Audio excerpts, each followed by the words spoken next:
Coaches, today we start our series about managing and protecting our players and throwing athletes. Over the next 5 days, I'll be sharing 5 important things you absolutely need to know if you're coaching baseball players. We do know that throwing a baseball is one of the most complex movements in all of sport. Left unchecked, however, it can quickly become one of the most dangerous. And this is why baseball players need to be managed perhaps more than players in any other sport. That crazy throwing motion.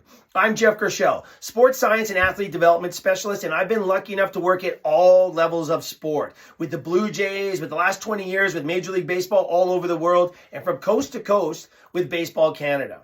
You know, I think we do a pretty good job of managing pitch count, but understand this is only one piece of the puzzle. The pitch count represents the volume of throwing, and while it's an important part of the equation, it also has to be managed correctly. We're seeing some major missteps when it comes to tracking and managing pitch count and the volume of throwing. Throwing in a game is only one aspect of properly managing overall throwing volume. You also need to consider your warm-up throws and then throws in practice drills or in the bullpen. And if your players are enrolled in academies or playing on multiple teams, this is where we're seeing some of the biggest issues in the game, and they all lead to overthrowing or under-recovering. All throwing has to be factored in here. So what do?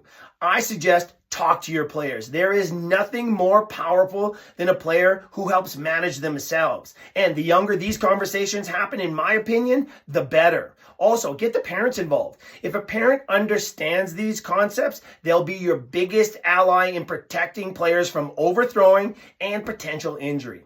Then, make sure you have your players doing arm care exercise. Even the simplest exercises can be very effective in helping prepare your arms for throwing.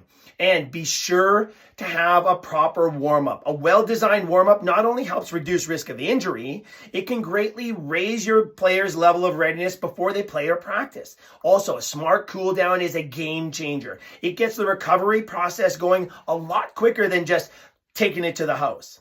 Understanding and tracking throwing volume is a big first step when managing baseball players. Remember, we aren't just counting pitches off the mound. It's important to track all throwing.